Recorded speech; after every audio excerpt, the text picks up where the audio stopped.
जाए।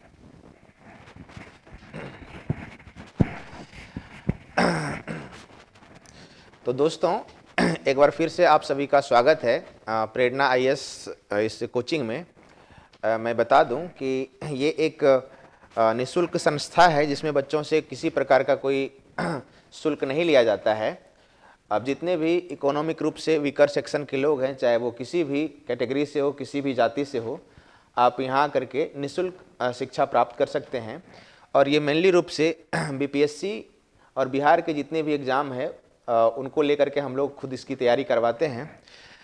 ये जो अभी आप वीडियो देखेंगे महज 30 से 35 मिनट का, समथिंग 1 घंटा के आसपास का वीडियो ये होगा। और ये वीडियो क्लास में जो प्रत्येक संडे हमारे यहाँ जो टेस्ट होता है, उस टेस्ट में जो टॉपिक होता है, सारे सब्जेक्ट का अलग अलग टॉपिक, जैसे अगर कुछ क्वेश्चन पॉलिटी का है, कुछ क्वेश्चन हिस्ट्री का है, कुछ साइंस का है, ये कुछ करंट का है, तो उन सारे वीडियोज़ में जो क्वेश्चन पूछा गया है वो क्वेश्चन का डिस्कशन भी कराया जाता है। आप हमारे साथ जुड़ करके क्वेश्चन में जो भी पूछा गया है, जो भी क्वेश्चंस पूछा गया है, उसका डिस्कशन में हमारे साथ बने रहें, इसका लाभ उठाएं। हमारा टारगेट अभी है कि 17वीं जो बीपीएससी जिसका कि टाइम डिसाइडेड है 30 सितंबर को, वो उस पर हम लोग फोकस कर रहे हैं। 30 सितंबर के लिए हमारे यहाँ क्लास भी चल रही है, पूर्णतः निःशुल्क क्लास चलती है, पीटी का और मेंस का भी। साथ ही साथ जो टेस्ट होता है, उन सारे टेस्ट के लिए भी यहाँ पे बच्चे आते हैं और वो लोग टेस्ट देते हैं, और टेस्ट देने के बाद हम उसका डिस्कशन कराते हैं। सारा प्रत्येक रविवार को जो टेस्ट होगा उनके सारे टॉपिक पे ये डिस्कशन होगा। तो चलिए ज़्यादा टाइम नहीं लेंगे। जैसा कि आप यहाँ पे प्रोस्पेक्टस में देख सकते हैं, प्रेरणा आईएएस 17वीं बीपीएससी प्री पॉलिटी का पदाधिकारियों के मार्गदर्शन में बने पदाधिकारी, यहाँ निःशुल्क तैयारी कराई जाती है। अगर आप यहाँ से जुड़ना चाहते हैं तो जो नंबर दिया गया है उस पर आप कॉल करके जुड़ सकते हैं, आगे की जानकारी ले सकते हैं। तो मेरे साथ जुड़ने के लिए पुनः आपका एक बार से स्वागत है, और हम लोग क्वेश्चन को शुरू करते हैं। देखिए, जैसा कि आपके सामने क्वेश्चन दिख रहा होगा, ये जो क्वेश्चन है, हम एक चीज़ और बता दें, जो टॉपिक यहाँ पे पढ़ाया जाता है, ये जो टॉपिक वाइज टेस्ट है, ये फुल टेस्ट नहीं है। 2 प्रकार की टेस्ट हमारे यहाँ होती है, एक टॉपिक वाइज और एक फुल टेस्ट। तो ये टॉपिक वाइज जो टेस्ट पढ़ाया गया, जैसे मैं पॉलिटी की बात करूँ तो पॉलिटी में अभी तक स्टार्टिंग से लेकर के भाग 1 से लेकर के डीपीएसपी तक हम लोग कंप्लीट कर चुके हैं। उसमें से भाग 1 और इससे पहले जो कुछ को जो टॉपिक्स था उसका टेस्ट हो गया था। ये जो टेस्ट होगा 1 से लेकर के 50 क्वेश्चन तक, ये नागरिकता और मौलिक अधिकार, ये दोनों चैप्टर इसमें मुख्यतः हैं। तो नागरिकता से हम लोग क्वेश्चन शुरू करते हैं। जैसे पहला क्वेश्चन आपके पास दिखाई दे रहा होगा कि नागरिकता से संबंधित प्रावधान संविधान के किस भाग में है, संविधान के किस भाग में है। तो जैसा कि आपको पता होगा कि नागरिकता भारतीय संविधान के भाग 2 में इसकी चर्चा है। भाग 1 में संघ एवं उसके राज्य क्षेत्र है, भाग 2 में नागरिकता है, भाग 3 में मौलिक अधिकार है, और भाग 4 में डीपीएसपी है। इसी तरह से आगे बढ़ते बढ़ते सारे भाग की चर्चा हम लोग करते हैं। यहाँ पे देखा जाए तो नागरिकता इसका आंसर। वैसे एक और बात आप हमेशा ध्यान रखिएगा, ऑप्शन ये जो 4 हैं, ये अब जो बीपीएससी जो ऑप्शन चेंज किया उसी के अकॉर्डिंग हम लोग यहाँ पे 4 ऑप्शन रखे थे। पहले 5 ऑप्शन पे भी कराया जाता था। तो इस क्वेश्चन का आंसर हो जाएगा भाग 2। भाग 2 में नागरिकता की चर्चा है। भाग 2 अनुच्छेद 5 से लेकर के 11 के बीच, भाग 2 अनुच्छेद 5 से लेकर के 11 के बीच नागरिकता का प्रावधान है। चलिए हम लोग नेक्स्ट क्वेश्चन की तरफ बढ़ते हैं। नेक्स्ट क्वेश्चन ये कैंसिल यहाँ, ठीक है, ये हर बार इतना प्रावधान करना पड़ेगा। चलिए, जैसा कि क्वेश्चन में ही आपको पता चल रहा है कि भारतीय संविधान के कौन से अनुच्छेद नागरिकता से संबंधित है, तो मैं अभी खुद चर्चा किया हूं कि भारतीय संविधान में भाग 2 अनुच्छेद 5 से लेकर के 11 के बीच नागरिकता संबंधी प्रावधान है। तो आप इसमें से देख सकते हैं इसका आंसर हो जाएगा सी, अनुच्छेद 5 से लेकर के 11 के बीच, जिसमें अगर चर्चा करें तो अनुच्छेद 5 में संविधान लागू होने के समय नागरिकता, अनुच्छेद 6 में पाकिस्तान से आए हुए लोगों की नागरिकता, 7 में पाकिस्तान जाने के उपरांत फिर भारत आने वाले लोगों की नागरिकता, 7 में 8 में अगर चर्चा किया जाए 5 से लेकर के इसकी 6, 7, 8 में भारतीय मूल के लोगों के लिए नागरिकता है, 9 में अगर किसी दूसरे देश की नागरिकता आप ले लेते हैं तो भारत की नागरिकता समाप्त हो जाएगी, 10 में अगर नागरिकता संबंधी कोई नया कानून बनता है तो यहां के लोगों की नागरिकता यथावत बनी रहेगी, और 11 में है नागरिकता संबंधी किसी प्रकार का कोई कानून बनाने का अधिकार सिर्फ और सिर्फ संसद के पास है। तो ये क्वेश्चन तो उसी तरह हमने कर लिया। नेक्स्ट क्वेश्चन की तरफ हम लोग बढ़ रहे हैं। नेक्स्ट क्वेश्चन है भारत में, आप क्वेश्चन को पढ़िए एक बार, देखिए नेक्स्ट क्वेश्चन है भारत में नागरिकता की निम्नलिखित विशेषताओं में से कौन सा सही है। तो भारत में नागरिकता जो है उसकी विशेषताओं में से इसमें आपको बताना है कि कौन सा सही है। पहला ऑप्शन है राज्य तथा राष्ट्र की दोहरी नागरिकता। तो हम जानते हैं कि भारत में दोहरी नागरिकता नहीं है, भारत में एकल नागरिकता होता है। भारत में दोहरी नागरिकता नहीं है, एकल नागरिकता है। अच्छा इसको देखो, एकल नागरिकता है, राज्य की एकल नागरिकता, यहां सेंटर की नागरिकता होती है, संपूर्ण भारत की एकल नागरिकता, भारत और अन्य देश की दोहरी नागरिकता। तो यहां आपको खुद ब खुद पता चल रहा है इसका आंसर क्या होगा। तो पूरे भारत की बात करें तो भारत में एकल नागरिकता की बात की गई है, एकल नागरिकता। एकल नागरिकता यह है कि यहां सेंटर के द्वारा सिर्फ और सिर्फ एक नागरिकता दी जाती है, ना कि राज्य के द्वारा और ना ही डिस्ट्रिक्ट के द्वारा। अगर हम यूएसए की बात करें तो यूएसए में दोहरी नागरिकता की व्यवस्था किया गया, वहां पे सेंटर में भी नागरिकता दिया जाता है और राज्य में भी नागरिकता दिया जाता है। तो इसका आंसर क्या हो जाएगा, संपूर्ण भारत की एकल नागरिकता। ये चूंकि आज का पहला डिस्कशन क्लास है, इसके बाद जो भी डिस्कशन की क्लास होगी उसमें हम कोशिश करेंगे कि इसका जो पीपीटी हो वो थोड़ा बड़ा हो ताकि आप लोग इसको आराम से पढ़ सकें। चलिए नेक्स्ट क्वेश्चन की तरफ हम लोग बढ़ते हैं। नेक्स्ट क्वेश्चन है, चेंज होगा,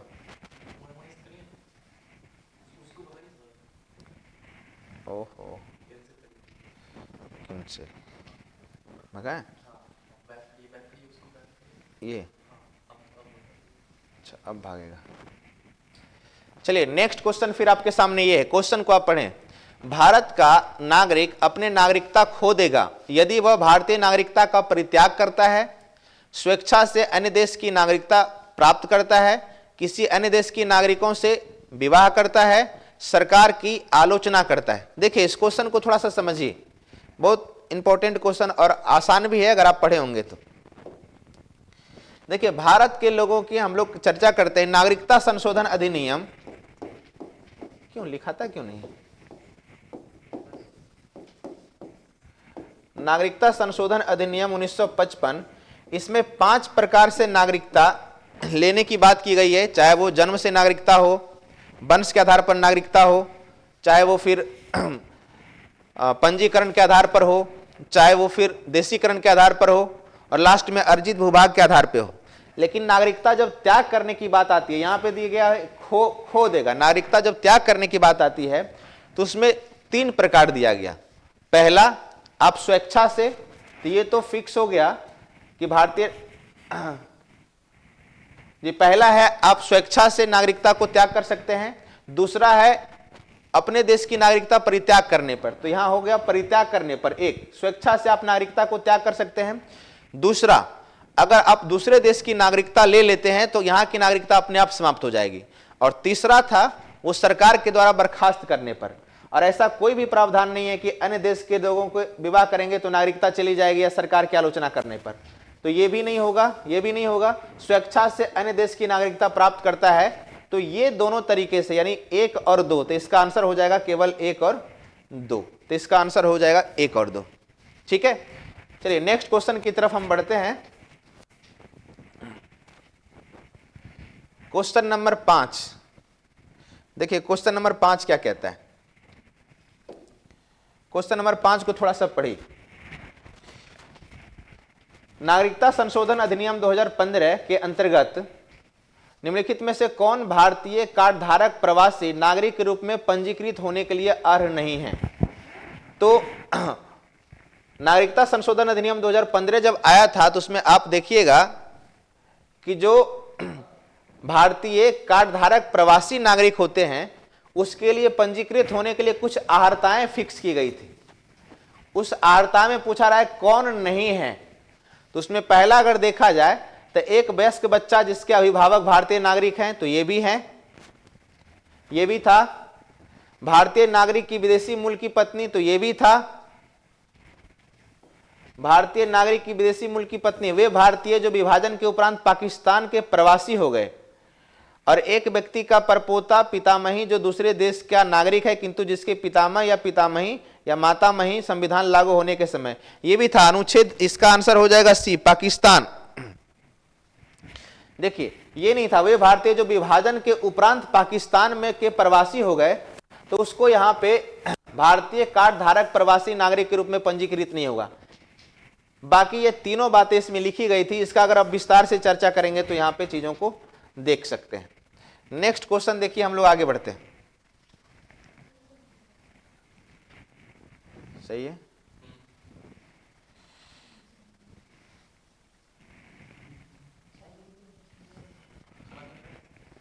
हाँ ठीक है, जाइए, कोई नहीं,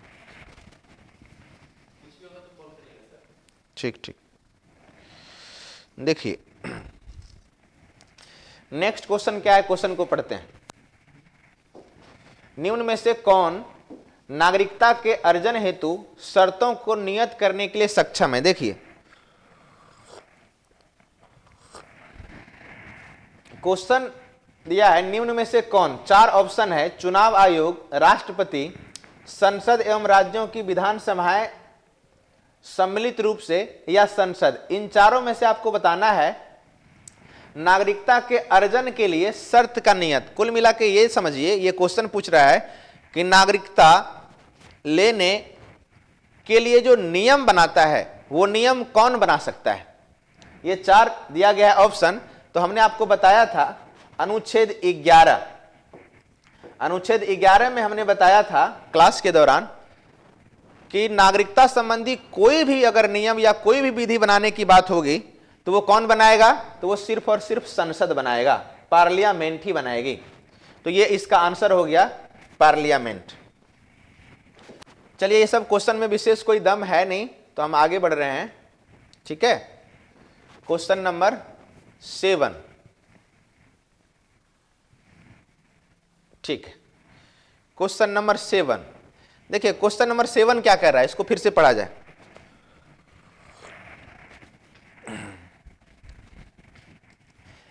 नागरिकता अधिनियम 1955 के अंतर्गत पंजीकरण द्वारा भारतीय नागरिकता प्राप्त करने के लिए भारतीय मूल के व्यक्ति को भारत में कितने वर्ष बिताने होंगे? हमने बताया था 5 प्रकार से नागरिकता ग्रहण करने की बात की गई है, जन्म के द्वारा, वंश के द्वारा, पंजीकरण, देशीकरण और अर्जित भूभाग। तो देखिए जन्म द्वारा, वंश के आधार पर, पंजीकरण के आधार पर, देशीकरण के आधार पर, अर्जित भूभाग के आधार पर। तो इसमें पूछ रहा है पंजीकरण के आधार पर। तो हमने बताया था कि पंजीकरण के आधार पर, इसको हटाइए, तो पंजीकरण के आधार पर कोई व्यक्ति, भारतीय मूल के व्यक्ति अगर भारत की नागरिकता लेना चाहेगा तो उसको अपना डॉक्यूमेंट्स जो भी यहां होता है उसकी प्रक्रिया जब शुरू होती है, उससे लेकर के भारत में कितने समय तक बिताना होगा। तो पंजीकरण में बिताता था 7 साल और देशीकरण में बिताता था 10 साल। तो यहां पे डायरेक्ट पंजीकरण की बात कर रहा है, तो इसका आंसर हो जाएगा कितना, 7 साल। लेकिन अगर यहीं पे पूछा देशीकरण के माध्यम से कितना समय तक इसको रहना होगा, तो इसका आंसर हो जाएगा कितना साल, 10 साल। चलिए नेक्स्ट क्वेश्चन की तरफ बढ़ते हैं। क्वेश्चन आसानी है, ठीक है।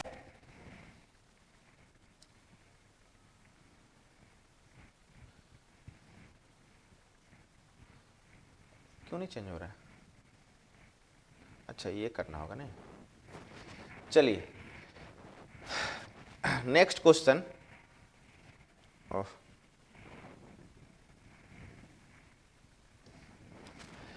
ये पूछ रहा है नागरिकता संशोधन कानून कब पारित हुआ था? अच्छा, ये नागरिकता संशोधन कानून 2019 के बारे में ये पूछ रहा है। करंट से रिलेटेड थोड़ा क्वेश्चन है। तो हमने बताया था CAA citizenship amendment act 2019 Lok Sabha, Rajya Sabha और राष्ट्रपति ये तीनों पूछा जाता है क्वेश्चन, कई बार पूछा गया। तो आपको बता दें 9, 11, 12 लोकसभा में ये पास हुआ था 9 दिसंबर 2019। ठीक है, यहां देखिए दिया है दिसंबर 9 लोकसभा में हुआ था 9 दिसंबर, राज्यसभा में 11 दिसंबर, राष्ट्रपति इस पे 12 दिसंबर को सिग्नेचर किए थे। तो 11 दिसंबर यहां दिया हुआ है, ये नहीं दिया हुआ है कि कब पारित हुआ था लोकसभा में। तो थोड़ा सा इसको और क्लियर कर लें। लोकसभा में 11, फिर 12, सॉरी 9, 11 फिर 12। चलिए नेक्स्ट क्वेश्चन की तरफ बढ़ते हैं।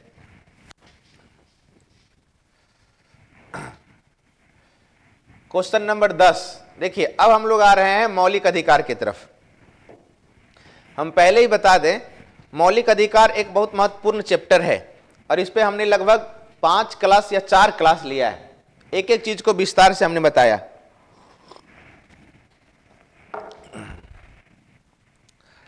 तो इस चीज को समझिए। क्वेश्चन को हम लोग पढ़ते हैं। क्वेश्चन कह रहा है मौलिक अधिकार क्या है? वाद्य योग्य, अवाद्य योग्य, लचीला, कठोर। इसको समझिए। हम बताए जब मौलिक अधिकार और डीपीएसपी जब दोनों मैंने पढ़ाया था तो आप लोग को बताया था कि मौलिक अधिकार न्यायालय द्वारा परिवर्तनीय है, अर्थात न्यायालय में ले जाने योग्य है। और जब भी कोई मामला न्यायालय में जाता है तभी इसका वाद विवाद होता है दो एडवोकेट के बीच, जज के सामने। इसलिए कहा जाता है वाद योग्य, न्यायालय द्वारा परिवर्तनीय है, न्यायालय में ले जाने योग्य है, अर्थात वाद विवाद करने योग्य है। यानी मौलिक अधिकार क्या है? वाद योग्य है। और अगर यही डीपीएसपी की बात करेंगे, क्योंकि हम जानते हैं मौलिक अधिकार का अगर हनन होगा तो अनुच्छेद 226 के तहत हाई कोर्ट और 32 के तहत सुप्रीम कोर्ट भी आप जा सकते हैं। ठीक है, लेकिन जब डीपीएसपी राज्य को जो निर्देश दिया गया है संविधान द्वारा कि आप इसे लागू करने की, तो राज्य अगर लागू नहीं करता है तो वो उसके इच्छा पर है, आप न्यायालय नहीं जा सकते हैं। तो डीपीएसपी हो जाएगा अवाद्य योग्य, अवाद्य योग्य, और जबकि मौलिक अधिकार हो जाएगा वाद्य योग्य। तो इसका सिंपल से क्वेश्चन है, वाद्य योग्य है मौलिक अधिकार। चलिए नेक्स्ट हम लोग आगे बढ़ रहे हैं। नेक्स्ट क्वेश्चन देखिए, इसमें कह रहा है, क्वेश्चन पढ़ते हैं, मौलिक अधिकार कभी भी निलंबित। मौलिक अधिकार मतलब क्या है, इसको थोड़ा सा पढ़िए।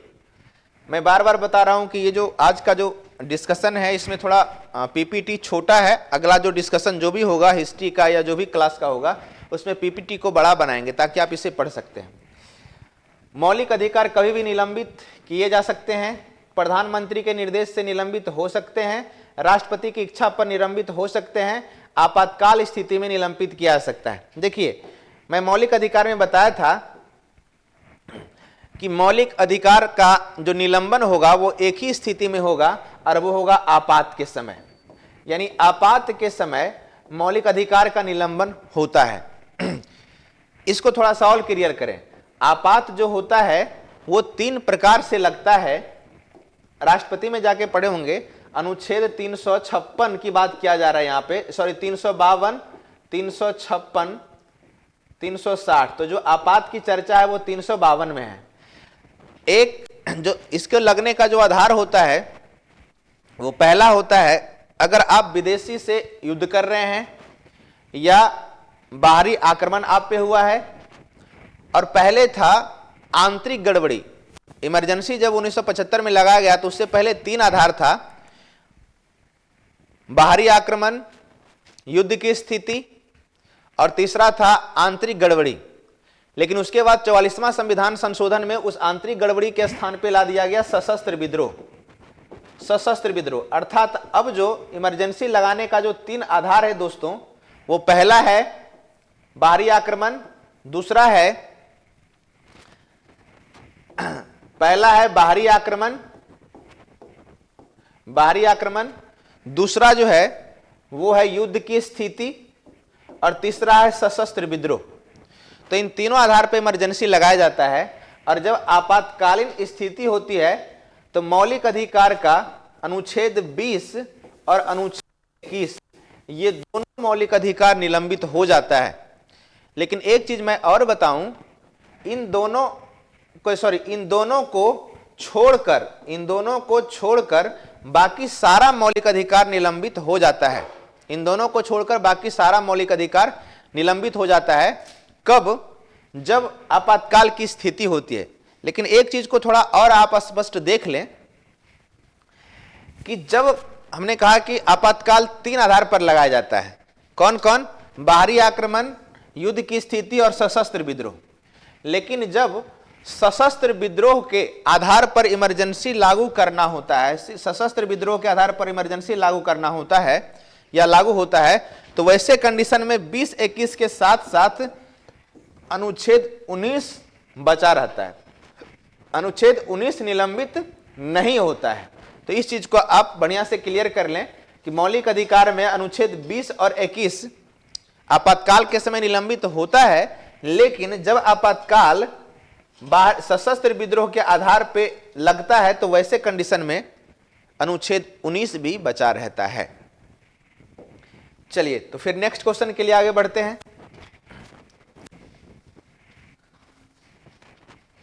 अनुच्छेद 11। देखिए अनुच्छेद 11 क्या कहता है। अनुच्छेद 11 कहता है भारतीय संविधान के किस अनुच्छेद के अंतर्गत, भारतीय संविधान के किस अनुच्छेद के अंतर्गत मौलिक अधिकार प्रदान किया गया है। तो आपको पता ही ये सब विशेष ऐसा कोई क्वेश्चन है नहीं। तो भारतीय संविधान के अगर मौलिक अधिकार की बात करें तो भाग 3 अनुच्छेद 12 से लेके 35 के बीच इसकी चर्चा है। तो यहां पे साफ लिखा है अनुच्छेद 12 से लेकर के 35। यह आसान क्वेश्चन था। नेक्स्ट क्वेश्चन आगे बढ़ते हैं।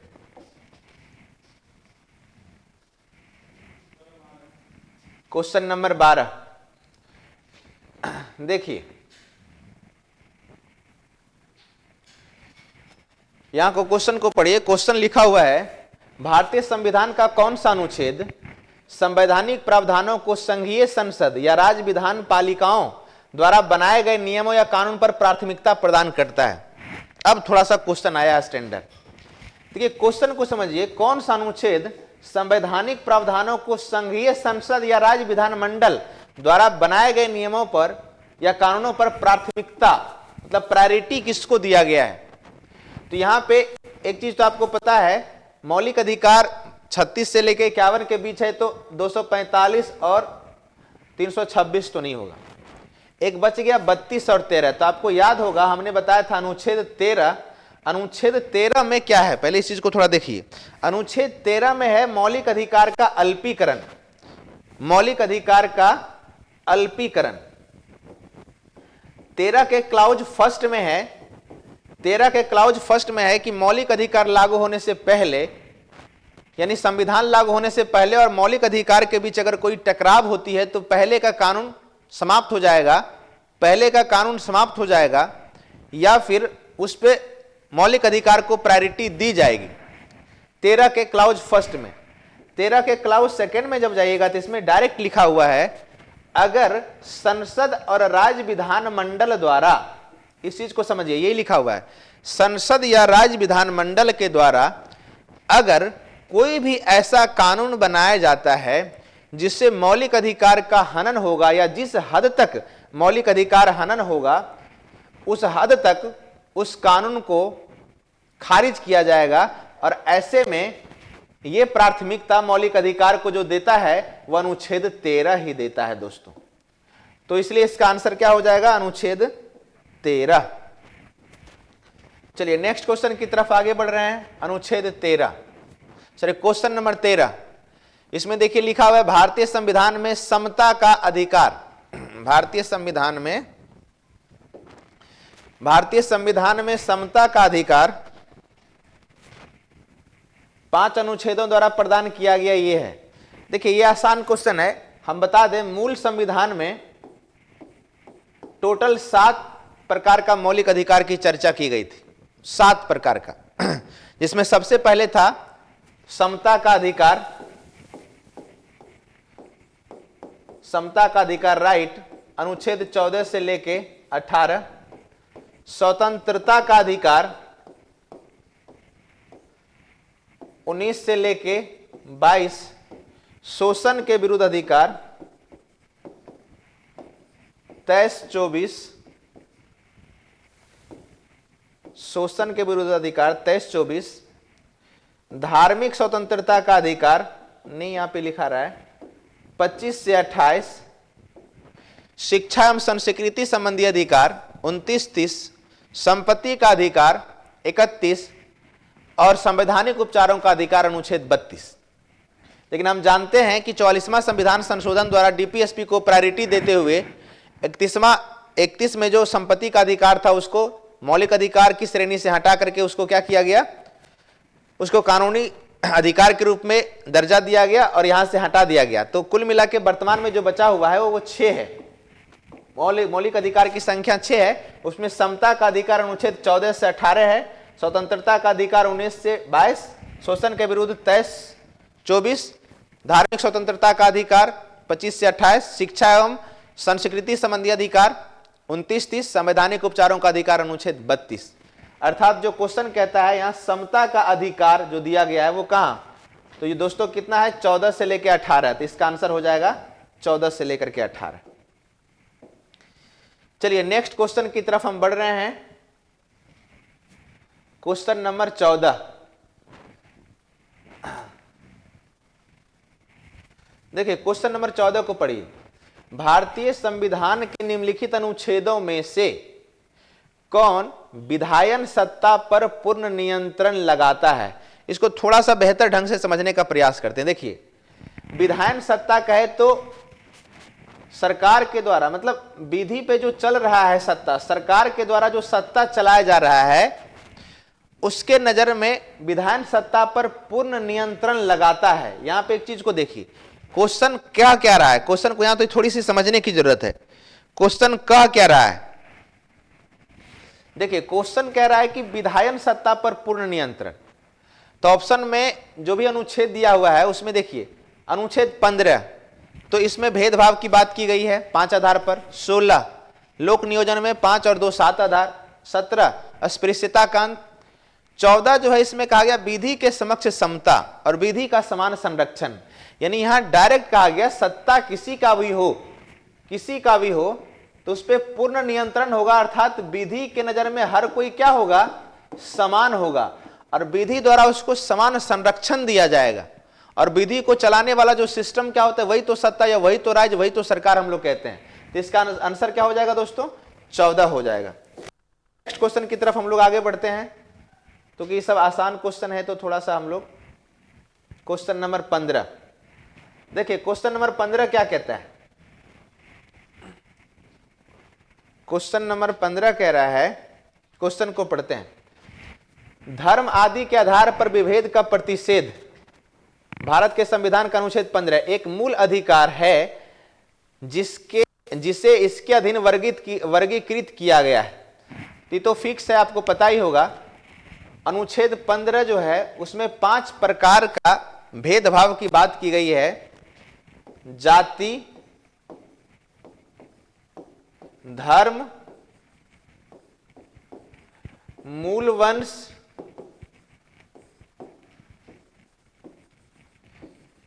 जन्म स्थान, जाति, धर्म, मूल वंश, जन्म स्थान एवं लिंग।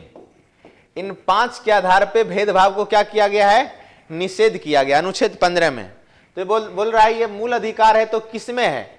धर्म के स्वतंत्रता का अधिकार ये तो 25 से लेकर के 28 तक है। शोषण के विरोध अधिकार ये तो 23 से लेकर 24 है। सांस्कृतिक और शैक्षणिक अधिकार ये 29-30 है। समता का अधिकार 14 से लेकर के 18 है। तो इसी में आ जाएगा 14 के बाद 15, तो इसका आंसर हो जाएगा समता का अधिकार। चलिए नेक्स्ट क्वेश्चन की तरफ हम लोग आगे बढ़ रहे हैं। Question number 16। क्वेश्चन नंबर 16 क्या कह रहा है?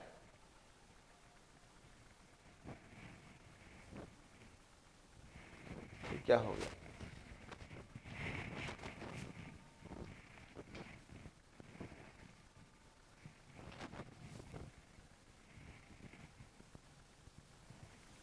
देखिए क्वेश्चन नंबर 16 क्या कर रहा है? अमन जी, अमन जी,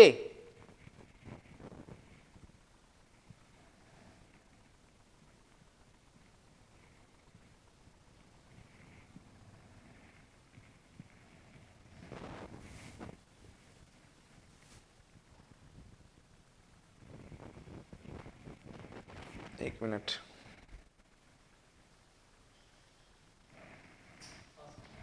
क्या हो गया? निकालिए फिर से उसको। थोड़ा सा बैक करने में 2-3 बार टिपा गया। हैंग होता है क्या बोर्ड? नहीं ये नहीं है, क्वेश्चन नंबर 16 दूसरा पीपीटी खुल गया। हाँ नहीं नहीं वही दूसरा है।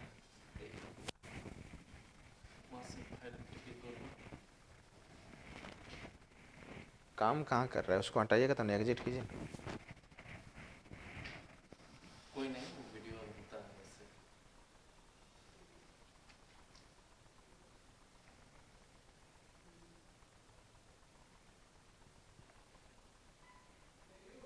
हाँ हाँ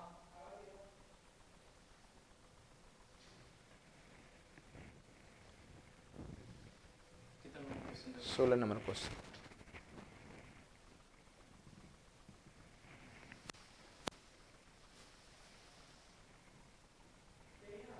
ठीक है चलिए देखिए सॉरी थोड़ा सा टेक्निकल इशू तो आता ही है। नेक्स्ट क्वेश्चन हम लोग देखते हैं। क्वेश्चन नंबर 16 देखिए क्वेश्चन नंबर 16 क्या कर रहा है? मद्रास राज्य बनाम दुराई राजन 1951 के मुकदमे में भारतीय सर्वोच्च न्यायालय के निर्णय के परिणाम स्वरूप निम्नलिखित में से किस मौलिक अधिकार को संशोधित किया गया? देखिए क्वेश्चन बड़ा जो है इंटरेस्टिंग है। ये मैं कई बार बताया हूं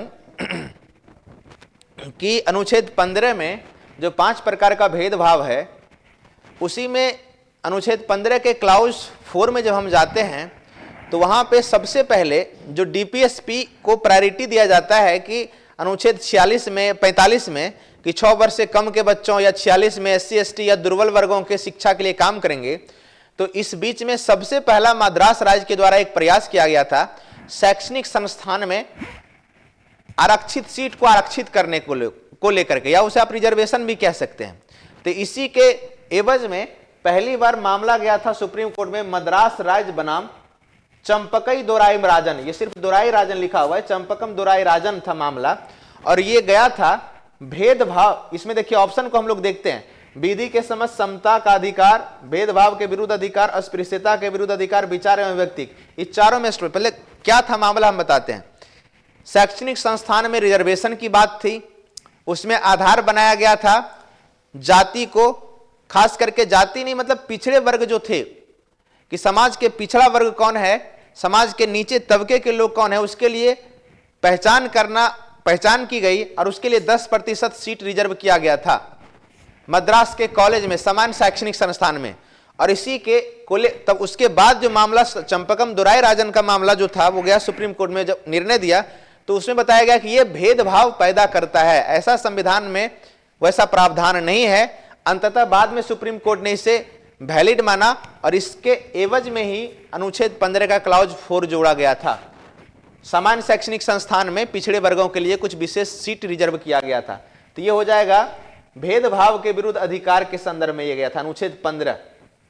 जो 5 प्रकार से भेदभाव की चर्चा किया गया उसी में उसने जाति को आधार बनाया था। ठीक है चलिए नेक्स्ट क्वेश्चन की तरफ आगे बढ़ते हैं।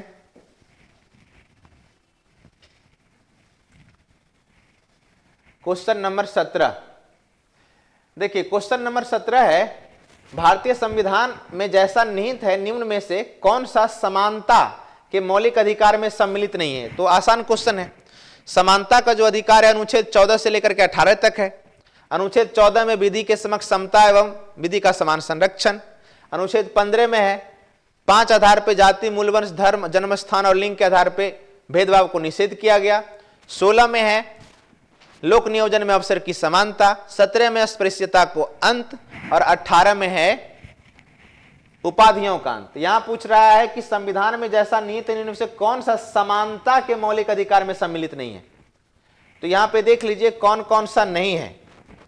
देखिए, कानून के समक्ष समता, कानून के समक्ष समानता अनुच्छेद 14, समता होगा तो अनुच्छेद 14 यह समानता के अधिकार में है। सामाजिक समानता अनुच्छेद 14 उसमें है। अवसर की समानता 16 में है। आर्थिक समानता की कहीं पे बात नहीं की गई है, तो इसका आंसर क्या हो जाएगा दोस्तों? अनुच्छेद 16, अनुच्छेद 16 कहते हैं आर्थिक समानता, तो अनुच्छेद 17 क्वेश्चन नंबर 17 में हो जाएगा। आर्थिक समानता की बात नहीं की गई है समानता के अधिकार में। ठीक है, चलिए नेक्स्ट। टाइम लग जा रहा है लेकिन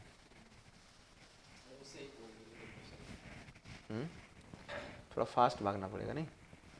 देखिए, भारत के किस प्रावधान के अनुसार अस्पृश्यता को उन्मूलन किया गया? तो सबको जानते हैं इसका अनुच्छेद 17 हो जाएगा। अस्पृश्यता को अंत किया गया अनुच्छेद 17 के तहत। देखिए, जब जो इंपॉर्टेंट क्वेश्चन होगा ना उस पर थोड़ा सा डिस्कस विशेष करेंगे। भारतीय संविधान का कौन सा अनुच्छेद अस्पृश्यता के उन्मूलन करता है और किसी भी रूप में इसके आचरण को निषेध करता है? अनुच्छेद 17। मैंने बताया अनुच्छेद 17 को दो ढंग से हम लोग पढ़ते हैं। एक, अस्पृश्यता को अंत किया गया, और दूसरा, उसको अगर कोई अस्पृश्यता करता है, छुआछूत करता है, तो उसके लिए दंड की व्यवस्था किया गया। अनुच्छेद 17। अनुच्छेद 20 देखिए क्या कहता है। भारतीय संविधान में स्वतंत्रता का अधिकार 4 अनुच्छेदों का प्रदान किया गया। मैंने पहले बताया समता का अधिकार 14 से लेकर के 18 तक, जबकि स्वतंत्रता का अधिकार अनुच्छेद 19 से लेकर 22 तक है। तो अनुच्छेद 19, 20, 21, 22। तो यहां पे लिखा हुआ है स्वतंत्रता का अधिकार 4 अनुच्छेदों द्वारा प्रदान किया गया, जो है 19 से लेकर 22, 16। तो इसका आंसर हो जाएगा 19 से लेकर 22। आसान क्वेश्चन है। नेक्स्ट, भारतीय संविधान के किस अनुच्छेद में भाषण एवं अभिव्यक्ति की स्वतंत्रता के मूल अधिकार का प्रावधान है? तो आप लोग पता है वाक एवं अभिव्यक्ति की स्वतंत्रता, भाषण एवं अभिव्यक्ति की स्वतंत्रता अनुच्छेद कितना में दोस्तों? अनुच्छेद 19। तो आसान है, इसका आंसर अनुच्छेद 19। नेक्स्ट देखिए, उच्चतम न्यायालय की व्यवस्था के अनुसार निजी भवनों के ऊपर राष्ट्रीय झंडे को फहराना मौलिक अधिकार है, इसको रखा गया। हम देखिए हमेशा, हालांकि हमने क्लास के दौरान इसको थोड़ा सा ये कर दिया, ये क्वेश्चन बहुत आसान है। सुप्रीम कोर्ट ने निर्णय दिया था। पहले क्या होता था हम लोग जानते हैं कि सिर्फ सरकारी संस्था में, स्कूल कॉलेजेस में ही झंडा फहराया जाता था, लेकिन सुप्रीम कोर्ट ने एक निर्णय दिया और यह अधिकार को, झंडा फहराने के अधिकार को अनुच्छेद 19 के 1 के ए में शामिल किया और कहा प्रत्येक व्यक्ति प्रत्येक घर में कहीं पे भी अपना झंडा फहरा सकता है, भारतीय झंडा को फहरा सकता है। तो ये आसान है, कोई विशेष नहीं है इसमें। चलिए नेक्स्ट क्वेश्चन की तरफ आगे बढ़ते हैं।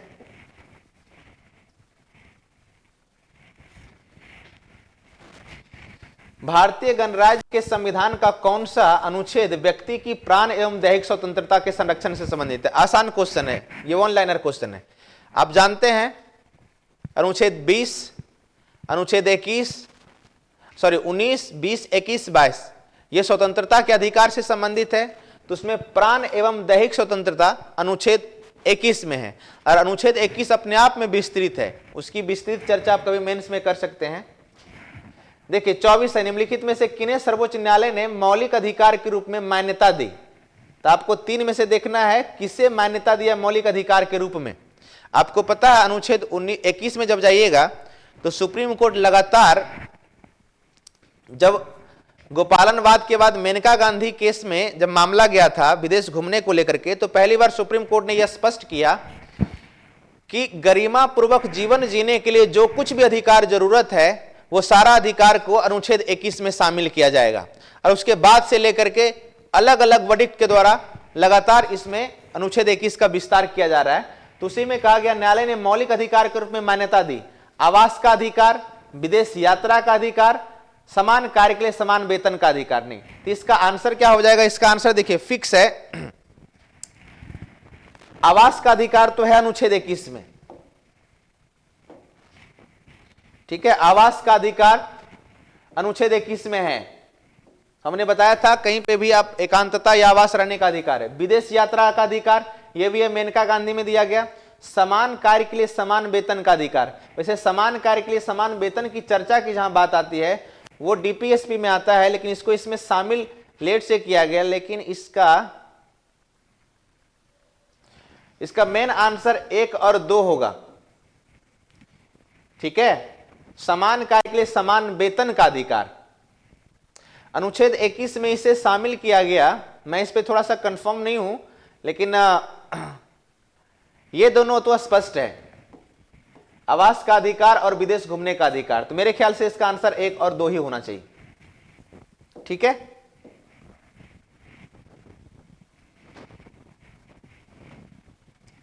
नेक्स्ट क्वेश्चन, निम्नलिखित में अधिकारों में से कौन सा अधिकार अनुच्छेद 19 के 1 के डी को अनुच्छेद 21 से मिलाकर पढ़ने पर प्राप्त होता है? अनुच्छेद 19 का 1 का डी, देखिए इसको थोड़ा सा देखते हैं। अनुच्छेद 19 में है वाक्य एवं अभिव्यक्ति की स्वतंत्रता, और इसमें 6 प्रकार की स्वतंत्रता भी हमारे पास है। एक में वाक्य एवं अभिव्यक्ति, दूसरा में सम्मेलन करने का अधिकार शांतिपूर्वक या हथियार रहित, तीसरा में था संघ बनाने का अधिकार, चौथा में था कहीं घूमने का अधिकार, पूरे भारत में कहीं पे भी आचरण करने का अधिकार, मतलब घूमने का अधिकार। चाहे आप, अब देखिए क्वेश्चन क्या कह रहा है, 1 का डी, 19 का 1 का डी कहता है पूरे भारत में कहीं पे भी क्या करने का, संचरण या घूमने का अधिकार, कहीं पे भी जाकर के आप संचरण कर सकते हैं। ठीक है, इसको अनुच्छेद 21 से मिलाकर पढ़ने से प्राप्त होता है। और अनुच्छेद 21 में एक आता है एकांतता का अधिकार, एकांत मतलब कहीं पे जाकर के आप एकांतवास कर सकते हैं। तो अगर आप यहां मान लीजिए बिहार के हैं, तो आपको लगता है कि नहीं हम कहीं दुनिया से दूर कहीं जाकर के घूम सकते हैं या कहीं भारत में जाकर के रह सकते हैं, तो एकांत में जाकर के आप वास कर सकते हैं, एकांतता का अधिकार। तो इसका आंसर हो जाएगा एकांतता का अधिकार। बहुत ये करता है, क्यों ऐसा होता है? नेक्स्ट देखिए है, भारत के संविधान का कौन सा अनुच्छेद अपनी पसंद के व्यक्ति से विवाह करने के किसी व्यक्ति के अधिकार को संरक्षण देता है? मैं कई बार इसकी चर्चा किया हूं, बहुत ही आसान क्वेश्चन है। पहले अनुच्छेद 19 में था और अनुच्छेद 21 में इसको शामिल कर दिया, वाक्य एवं अभिव्यक्ति की स्वतंत्रता के अंतर्गत इसको शामिल किया गया था, लेकिन बाद में जाकर के अनुच्छेद 21 में से शामिल किया गया। आप अपने किसी भी, मतलब आप अपने जीवन साथी को चुन सकते हैं, विवाह करने के लिए अपने पसंद के व्यक्ति को विवाह कर सकते हैं। अनुच्छेद 19 क्या हो गया? पहले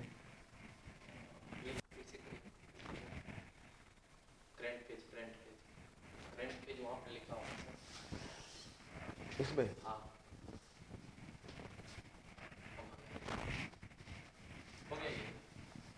हाँ, अनुच्छेद 19।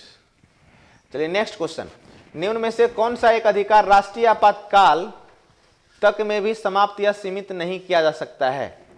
देखिए इस क्वेश्चन की चर्चा वैसे मैं कर चुका हूं।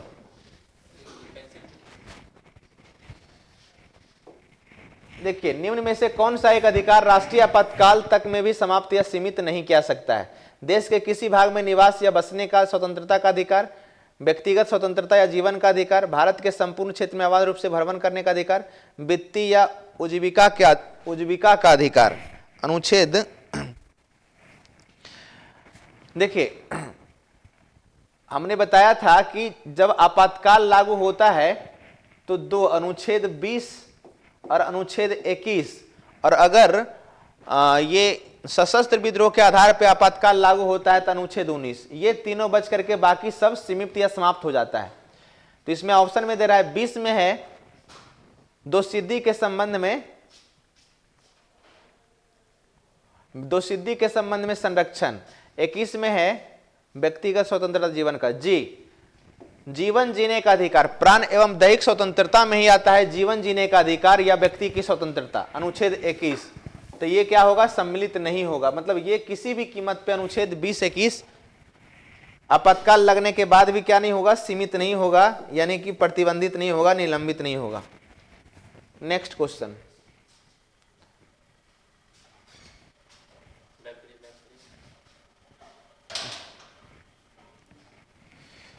नेक्स्ट, 6 वर्ष की आयु से 14 वर्ष की आयु के बीच के सभी बच्चों शिशुओं को शिक्षा का अधिकार किसमें है? राज्य के नीति निर्देशक तत्व, मूल अधिकार, सांविधिक अधिकार, उपयुक्त में से कोई नहीं। यह आसान क्वेश्चन है, अनुच्छेद 21 के 1 में शामिल किया गया है। ठीक है, क्या नंबर क्वेश्चन है? 28। अनुच्छेद 21 के कौन में शामिल किया गया? 86वां संविधान संशोधन द्वारा। तो अनुच्छेद 21 मूल अधिकार है। नेक्स्ट, भारतीय संविधान संशोधन करके शिक्षा का अधिकार कब जोड़ा गया? तो फिक्स है 1 अप्रैल 2010 को जोड़ा गया था। वही हम बता रहे थे एक 86वां संविधान संशोधन द्वारा। तभी जो चर्चा की वही हो जाएगा 1 अप्रैल 2010 में। भारतीय संविधान का कौन सा अनुच्छेद बच्चों के शोषण के विरुद्ध मौलिक अधिकार से संबंधित है? तो 2 है, बच्चों के शोषण के विरुद्ध अधिकार। अनुच्छेद 23 और अनुच्छेद 24 दोनों है। तो यहां बच्चों की शोषण की बात की जा रही है तो क्लियर नहीं है, लेकिन फिर भी डायरेक्ट इसमें अनुच्छेद 24 में, अनुच्छेद 23 में है बालात, श्रम, बेगारी, इन सब को निषेध किया गया। और अनुच्छेद 24 में डायरेक्ट कहा गया है कि 14 वर्ष से कम के बच्चों का शोषण नहीं किया सकता है, काम नहीं करवा सकता है, चाहे रेलवे या कल कारखाने, इन सब में। अनुच्छेद 31, किसी अपराध के अभियुक्त को स्वयं अपने विरुद्ध गवाही बनने के लिए बाध्य नहीं किया सकता है। भारतीय संविधान के किस अनुच्छेद? महत्वपूर्ण है दोस्तों, हम कई बार चर्चा की। अनुच्छेद 20 में है दोषसिद्धि के संबंध में संरक्षण, अपराध के लिए दोषसिद्धि के संबंध में संरक्षण। तो 20 के क्लाउज फर्स्ट में है कि अगर कोई भी कानून, कोई भी जो दोषसिद्ध का विधि होगा उसकी भूतलक्षी प्रभाव नहीं होगा, अर्थात जिस समय जो आपने क्राइम किया है उस विधि में जो भी प्रोविजन है उसमें दंड का वही दिया जाएगा। आगे चल के अगर वो बढ़ता है तो आप पे लागू नहीं होगा। 20 के क्लाउज सेकंड में है दोहरी दंड से मुक्ति, अर्थात एक दंड के लिए, एक अपराध के लिए आपको एक ही दंड दिया जाएगा। और जो यहां पूछ रहा है, नेक्स्ट यहां जो पूछ रहा है कि किसी भी अपराधी व्यक्ति को स्वयं अपने खिलाफ, अपने स्वयं के खिलाफ गवाही देने के लिए बाध्य नहीं किया सकता है। तो इसकी चर्चा है दोस्तों 20 के क्लाउज थर्ड में। किसी भी व्यक्ति को जो अपराध करता है उसको स्वयं के खिलाफ गवाही देने के लिए बाध्य नहीं किया जा सकता। 20 का क्लाउज थर्ड, सारा हमारे क्लास में ही ये सब पढ़ाए थे हम लोग। नेक्स्ट, बंदी बनाए गए व्यक्ति के मौलिक अधिकारों की रक्षा किस अनुच्छेद में होता है? कई बार चर्चा हम की। अनुच्छेद 22, किसी व्यक्ति को अगर गिरफ्तार किया गया है, चाहे वो शक के आधार पे हो, चाहे कोई क्राइम करने के बाद भी हो, तो उसकी जो संरक्षण का अधिकार है, मौलिक अधिकार का संरक्षण, इसकी चर्चा अनुच्छेद 22 में है।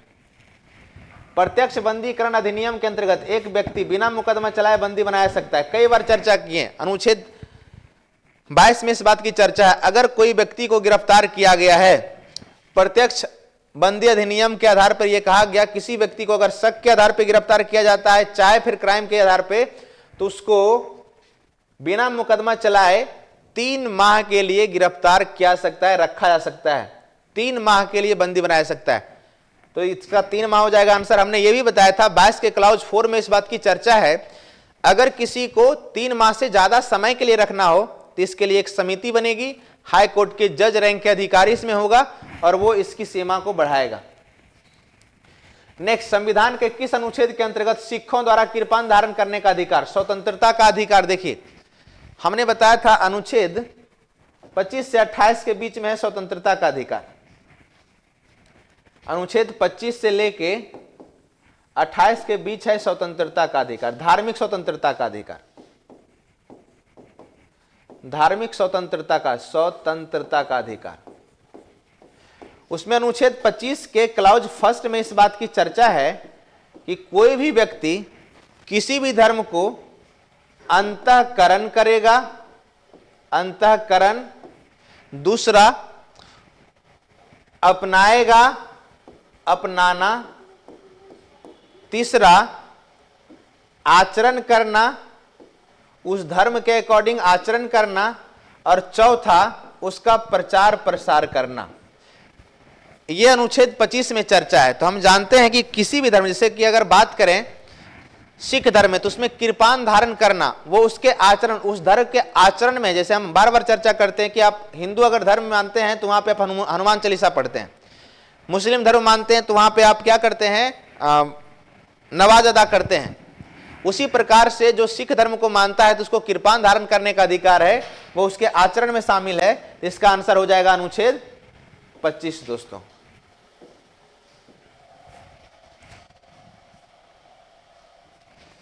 नेक्स्ट क्वेश्चन अनुच्छेद 35। भारतीय संविधान के अनुच्छेद 25 में प्रयुक्त हिंदू शब्द किसमें सम्मिलित नहीं है? देखिए सुप्रीम कोर्ट ने इसमें शामिल किया, हिंदू में बौद्ध, जैन और सिख ये तीनों शामिल है। बौद्ध, जैन और सिख तीनों शामिल है, अर्थात पारसी शामिल नहीं है, तो इसका आंसर हो जाएगा पारसी। नेक्स्ट क्वेश्चन, भारतीय संविधान के निम्नलिखित में से किस अनुच्छेद में यह व्यवस्था की गई है कि सभी अल्पसंख्यकों को अपनी रुचि की शिक्षण संस्थाओं की स्थापना व प्रशासन करने का अधिकार है? आसान क्वेश्चन है ये। इसमें देखिए डायरेक्ट लिखा गया है, हम लोग बताए थे कि अल्पसंख्यकों के लिए भारतीय संविधान में 2 अनुच्छेद की चर्चा है, अनुच्छेद 29-30। तो अनुच्छेद 29 में है अल्पसंख्यक अपना भाषा, अपना लिपि, इन सब को बनाए रखने, अपनी संस्कृति को बना करके रख सकता है, संजोए रखने का अधिकार। अनुच्छेद 30 में है कि वो शिक्षण संस्थान को स्थापित भी करेगा, अपने धार्मिक शिक्षण संस्थान को स्थापित कर सकता है। अल्पसंख्यकों को रुचि के शिक्षण संस्थान की स्थापना वो प्रशासन, तो इसका अनुच्छेद हो जाएगा 30। नेक्स्ट क्वेश्चन की तरफ बढ़ रहे हैं, क्योंकि क्वेश्चन की संख्या ज्यादा है और जो इंपॉर्टेंट लग रहा है तो हम उस पर चर्चा कर रहे हैं। भारतीय संविधान मान्यता देता है, भारतीय संविधान मान्यता देता है केवल धार्मिक अल्पसंख्यकों को, केवल भाषाई अल्पसंख्यकों को, धार्मिक और भाषाई अल्पसंख्यकों को, धार्मिक, भाषाई और निर्जातीय अल्पसंख्यकों को। देखिए कई बार इस बात की चर्चा हम करते हैं कि भारतीय संविधान में अल्पसंख्यक किसे माना गया, तो 2 चीज इसका आधार बनाया गया। एक बनाया गया सबसे महत्वपूर्ण धर्म और दूसरा बनाया गया भाषा। तो इसका आंसर हो जाएगा दोनों, लेकिन सबसे इंपॉर्टेंट इसका आंसर अगर माना जाए तो सिर्फ और सिर्फ धर्म होगा, ठीक है। क्योंकि सुप्रीम कोर्ट ने इस बात को डिसाइड किया है कि भारत में जिस किसी की भी जनसंख्या, जिस धर्म को मानने वाले की जनसंख्या 50% से कम होगा, 50% से अगर कम होता है तो उसको आप अल्पसंख्यक में शामिल करते हो, और धर्म के साथ साथ उसकी भाषा भी देखी जाती है, ठीक है। तो इसका आंसर वैसे हो जाएगा धार्मिक और भाषा दोनों, लेकिन इसका महत्वपूर्ण आंसर सबसे इंपॉर्टेंट की अगर हम बात करें सिर्फ एक, तो सिर्फ और सिर्फ होना चाहिए धार्मिक अल्पसंख्यक, ठीक है। इसको थोड़ा सा देखने की जरूरत है। नेक्स्ट क्वेश्चन,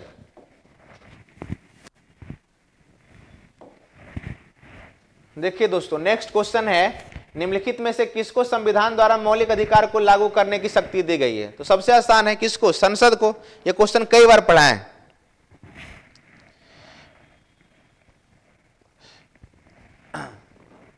निम्नलिखित में से किसको संविधान, अच्छा संविधान द्वारा मौलिक अधिकार को लागू करने, यहां ज्यादा बेहतर होगा कि करने के साथ साथ कराना भी अगर दे देता तो ज्यादा बेहतर होता। देखिए अगर आपका मौलिक अधिकार का हनन होता है, मौलिक अधिकार का हनन होता है, तो ऐसे स्थिति में आप अनुच्छेद 226 के तहत कहां जाते हैं?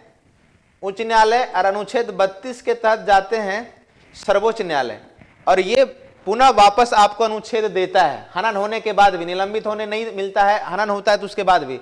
तो मौलिक अधिकार को लागू कराने की शक्ति दी गई है। तो सुप्रीम कोर्ट और हाई कोर्ट को, मुझे क्वेश्चन पढ़ने में थोड़ा सा हो गया था मिस्टेक। नेक्स्ट, भारतीय संविधान के अंतर्गत निम्नलिखित में से किसे मूल अधिकारों का संरक्षक कहा गया है? तो मूल अधिकार का संरक्षण कौन है? न्यायपालिका, सुप्रीम कोर्ट और हाई कोर्ट, सुप्रीम कोर्ट और हाई कोर्ट। चलिए आसान क्वेश्चन है ये सब। निम्नलिखित में से किस एक अधिकार को डॉक्टर बी आर अम्बेडकर द्वारा संविधान की आत्मा कहा गया? कई बार हम चर्चा की है, संवैधानिक उपचारों का अधिकार। देखिए यहां से क्वेश्चन हमेशा रहता है, 2 क्वेश्चन पॉलिटी में पूछा जाता है कि संविधान की आत्मा किसे कहा गया। तो सिर्फ अगर यह पूछे कि संविधान की आत्मा किसे कहा गया तो इसका आंसर हो जाएगा प्रस्तावना, प्रस्तावना। लेकिन अगर यह क्वेश्चन कहे कि बी आर अंबेडकर जी के शब्दों में संविधान का आत्मा किसे कहा गया, तो वो होता है अनुच्छेद 32, संवैधानिक उपचारों का अधिकार। संवैधानिक उपचारों का अधिकार में हम जानते हैं 5 प्रकार का रीट जारी किया जाता है और 5 प्रकार की रीट की चर्चा हम कई बार कर चुके हैं ऐसे, ठीक है।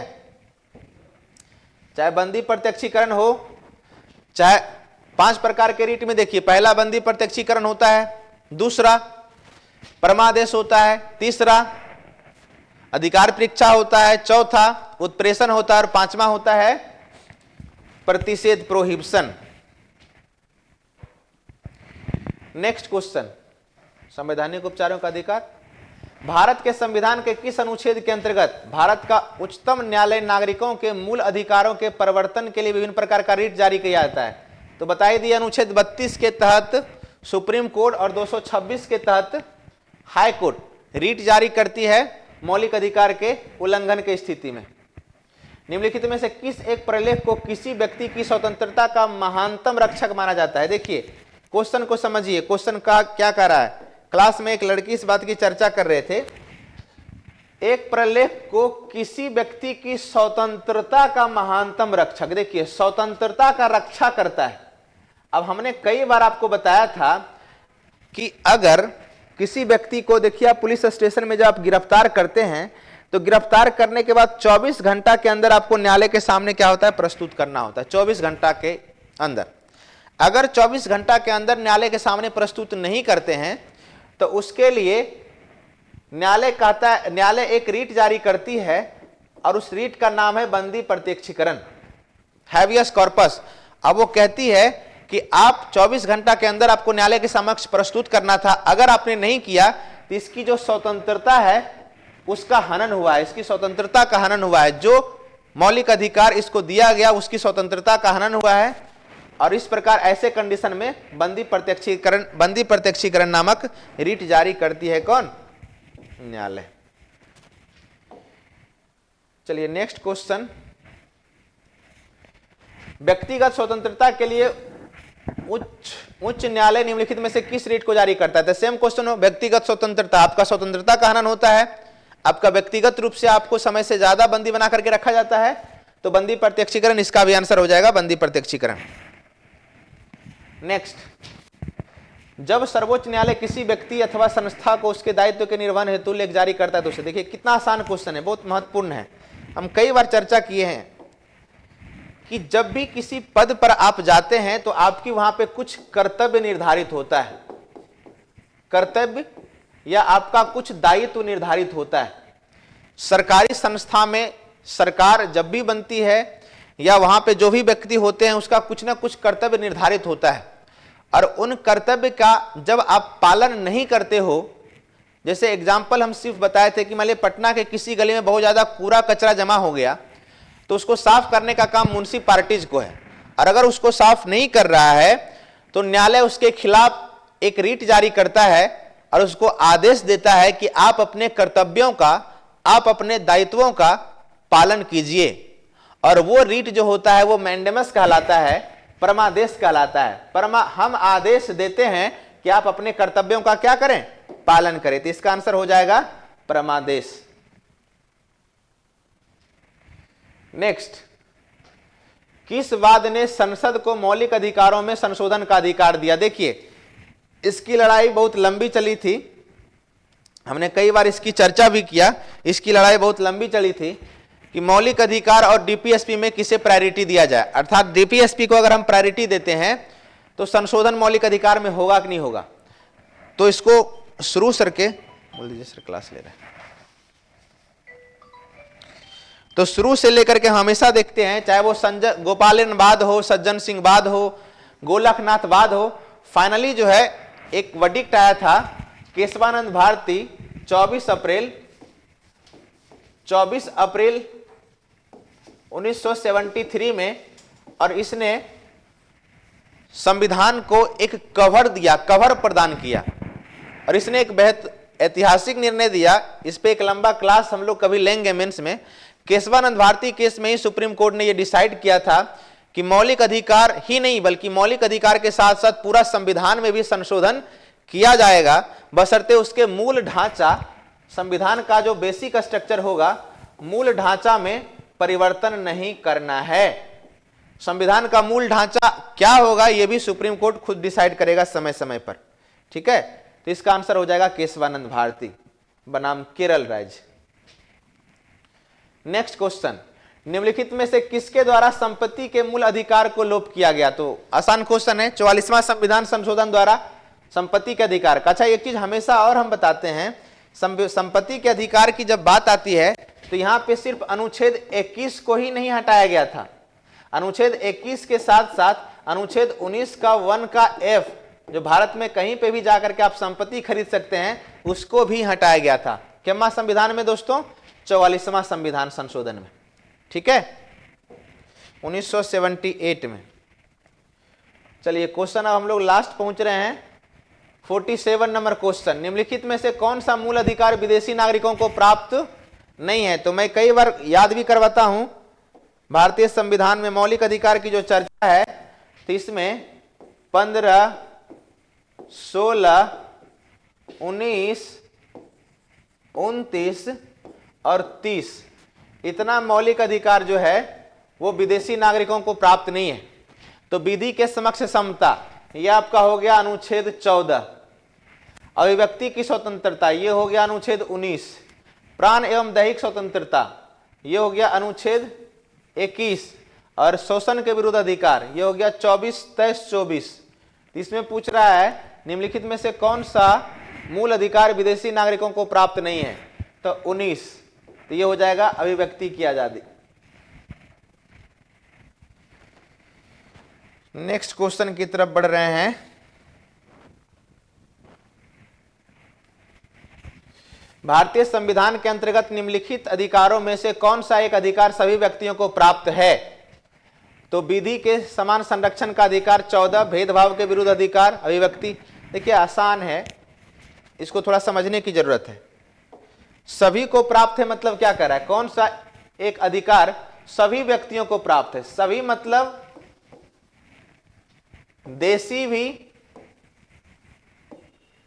और विदेशी भी। अरे देशी में सभी प्रकार का, चाहे हिंदू हो, मुस्लिम हो, अल्पसंख्यक हो, जो भी कोई भी हो, सब में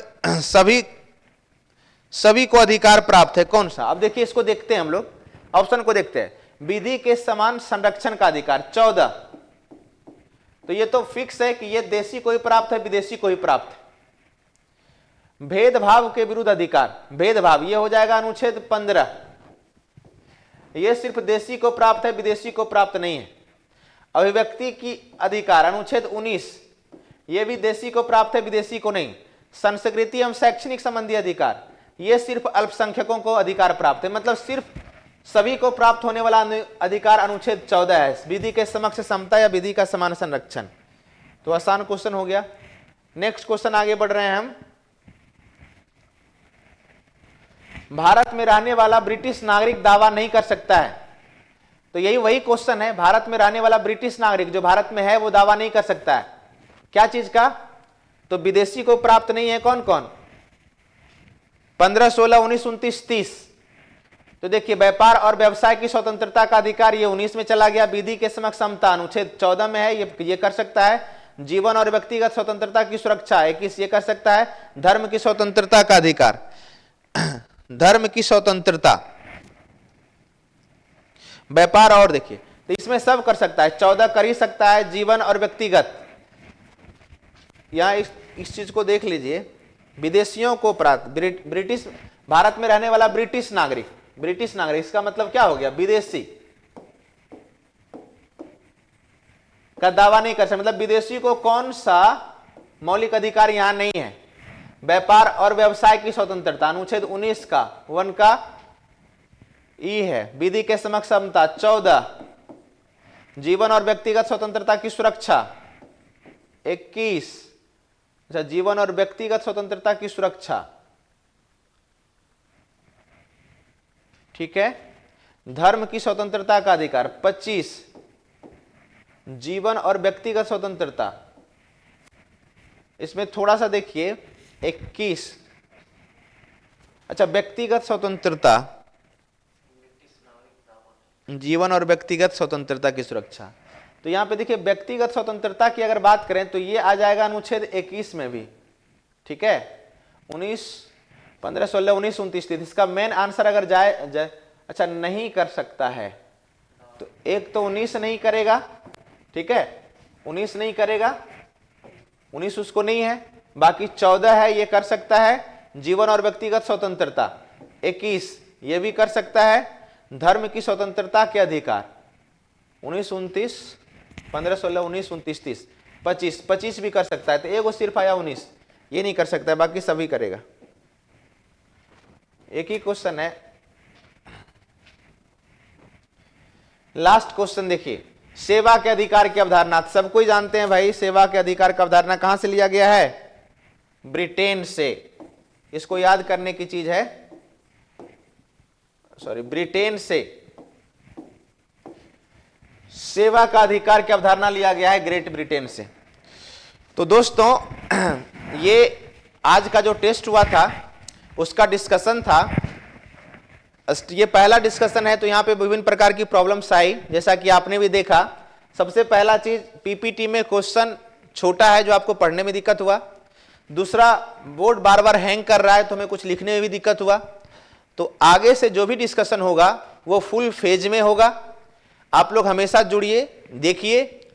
यहां पे हम बार बार चर्चा करते हैं कि प्रेरणा आईएएस जो है ये लगभग 3-4 वर्षों से वैसे गरीब बच्चों जो किसी भी जाति, किसी भी समुदाय, किसी भी वर्ग से हो, जो बड़े बड़े स्कूलों में, बड़े बड़े कोचिंग में अफोर्ड नहीं कर पाते हैं, तो वो यहाँ आकर के पढ़ सकते हैं। यहाँ हमारे पास इन सारे इंफ्रास्ट्रक्चर, ऑफलाइन ऑनलाइन सारा क्लास अवेलेबल है। विभिन्न प्रकार की सुविधाएं हैं जो आपको कभी कभी क्लास के माध्यम से आप देखते भी होंगे। तो आप बेहिचक, आपसे कोई शुल्क नहीं लिया जाता है, कोई पैसा नहीं लिया जाता है। सारी सुविधा हमारे पास, लाइब्रेरी की भी सुविधा है, सारी सुविधा आपको फ्री ऑफ कॉस्ट मिलता है। तो आप आए और इसका लाभ उठाएं। Thank you very much.